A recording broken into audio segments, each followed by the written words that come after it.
Assalamualaikum warahmatullahi wabarakatuh. Halo semuanya, kami dari kelompok 5 akan membahas tentang globalisasi di bidang pendidikan. Sebelumnya, perkenalkan nama saya Gun Evandi. Saya Nadia Priyani. Saya Syifarini Sapitri. Nama saya Gazi dan Arzaki.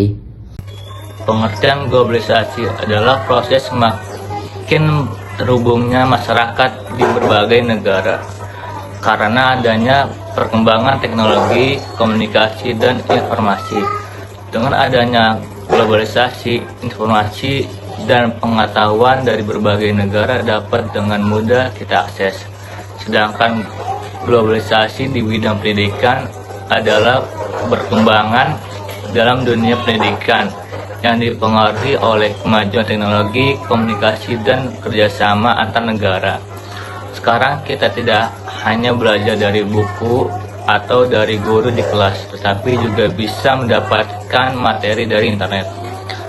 Contohnya seperti video pembelajaran, aplikasi belajar, kelas online, perpustakaan digital, dan berbagai sumber pendidikan dari luar negeri. Dengan adanya globalisasi, proses belajar menjadi lebih mudah, cepat, dan tidak terbatas oleh tempat dan waktu.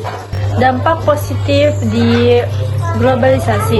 Globalisasi memberikan banyak dampak positif bagi dunia pendidikan. Salah satunya adalah siswa dapat mencari berbagai informasi dan materi pelajaran dengan lebih mudah melalui internet. Jika ada materi yang belum dipahami di sekolah, kita bisa mencari penjelasan tambahan dari berbagai sumber. Teknologi juga membuat proses pembelajaran menjadi lebih menarik dan tidak membosankan.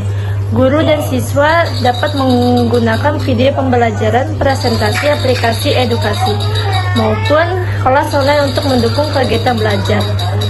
Selain itu, globalisasi membuat kita lebih mempelajari bahasa asing dan mengenal budaya dari negara lain. Kita juga bisa mengetahui perkembangan pendidikan di negara lain dan mendapatkan pengetahuan yang lebih luas. Dengan begitu, kemampuan dan wawasan siswa dapat semakin berkembang.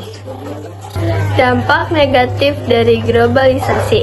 Selain memberikan dampak positif, globalisasi juga mempunyai beberapa dampak negatif dalam bidang pendidikan. Salah satunya adalah siswa bisa menjadi terlalu bergantung pada internet karena semua informasi mudah ditemukan. Terkadang siswa menjadi malas membaca buku atau mencari jawaban dengan usaha sendiri. Penggunaan media sosial dan hiburan secara berlebihan juga dapat mengganggu waktu belajar dan membuat siswa sulit berkonsentrasi.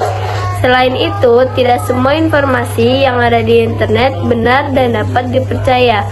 Jika kita bisa berhati-hati, kita bisa mendapatkan informasi yang salah. Globalisasi juga membawa pengaruh budaya dari negara lain.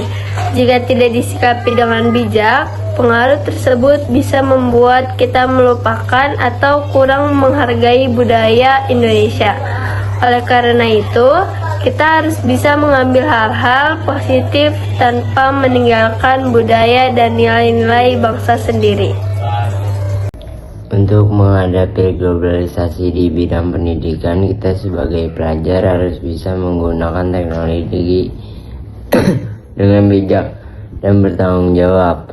Teknologi sebaiknya digunakan untuk mencari ilmu, mengerjakan tugas, mengembangkan keterampilan, dan mendapatkan informasi yang bermanfaat.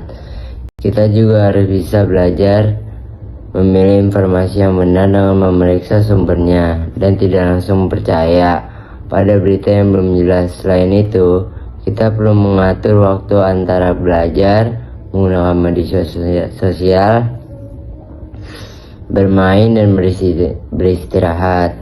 Di tengah masuknya berbagai budaya dari luar, kita juga harus tetap mengenal, menghargai, dan melestarikan budaya Indonesia. Kesimpulannya adalah globalisasi memberikan banyak manfaat bagi pendidikan, seperti memudahkan akses informasi, membuat pembelajaran lebih menarik, dan menambah wawasan.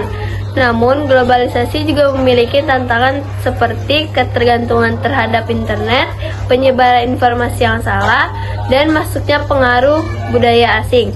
Oleh karena itu, kita harus memanfaatkan globalisasi dengan bijak agar teknologi dapat membantu kita menjadi pelajar yang lebih berpengetahuan dan berkembang, tanpa melupakan budaya serta nilai-nilai bangsa Indonesia. Terima kasih sudah menonton video dari kelompok 5 tentang globalisasi di bidang pendidikan. Jangan lupa like dan komen. Sekian dari kelompok 5. Wassalamualaikum warahmatullahi wabarakatuh.